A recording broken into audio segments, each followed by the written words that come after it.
अधिकाराचा ट्रान्सफॉर्मेशन इतक्या लवकर राजकारणामध्ये कसा होतो याचं एक उत्तम उदाहरण म्हणजे सन्माननीय नाटासाहेब. ते लवकर राजकारणी झालेत. काल सिडकोची बैठक संपायला 5 वाजले आणि त्याच्या अगोदरच 4 वाजतापासून नवी मुंबई फ्री होल्ड झाल्याचे बॅनर लागायला सुरू झाले. म्हणजे मला कळलंच नाही की नाटासाहेबांनी स्वतःच ठराव लिहून स्वतःच डिक्टेट केला होता की काय, आणि स्वतःच निर्णय घेऊन 4 वाजताच त्यांना निर्णयाची सगळी माहिती होती आणि फ्री होल्ड झालं. काही दिवसांपूर्वी प्रकल्पग्रस्तांच्या संदर्भात सुद्धा अत्यंत त्रुटी असलेला असाच एक घाईघाईत निर्णय काढण्यात आला, ज्याच्यात कुठलाही आनंद प्रकल्पग्रस्तांमध्ये नाही.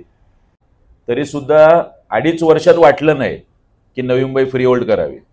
आता 7-8 दिवसात 10 दिवसात आचारसंहिता आहे आणि त्यापूर्वी नवी मुंबई फ्री होल्ड झाली. शासन निर्णय कुठे आहे? सिडकोच्या अध्यक्षांनी जरी सांगितलेलं असलं तरी तो ठराव कुठे आहे? त्या ठरावात काय आहे? बरं, गावठाण विस्तारातली घरं या फ्री होल्डमध्ये येणार आहेत की नाही येणार आहेत?